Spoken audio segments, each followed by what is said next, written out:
Hello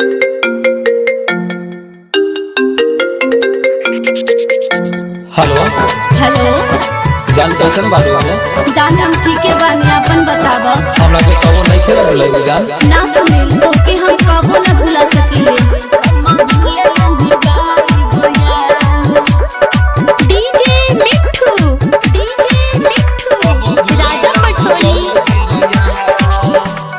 दिलावा में जहिया से बसलू ये जान, ओही दिन से बानी हम तोह पे कुर्बान। जाने बहुत करेले तुमसे प्यार, कबो भूले नहीं जई हेरे यार। जाने बहुत करेले तुमसे प्यार, कबो भूले नहीं जई हेरे यार।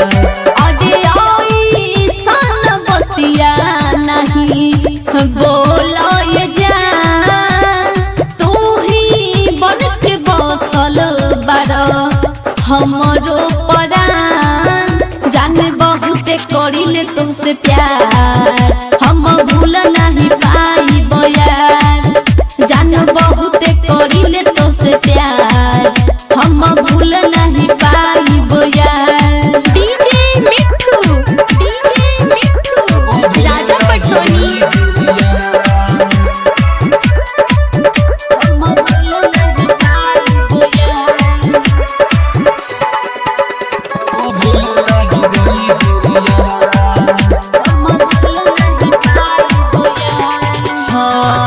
पहले नजर में देखनी हम तो होके भैनी हम दीवाना हो।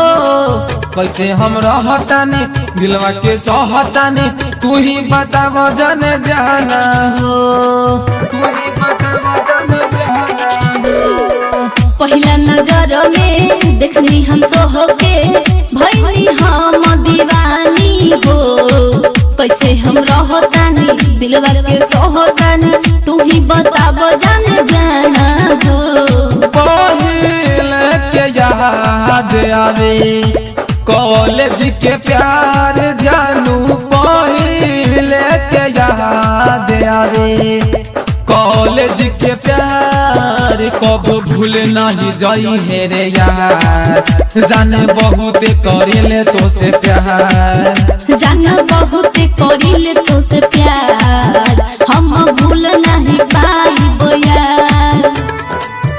हम भूल नहीं पाई यार। हम भूल नहीं पाई यार। Recording by Krishna studio Muzaffarpur. DJ Mithu Raja Patsoni. हाँ हाँ जाने जाने कहतानी ए हमर सोहना, कबो तू छोड़े के न जई हो। प्यार में पागल बानी तोड़े के जानू, कबो तू नहीं भूलई हो। कबो तू नहीं भूलई हो।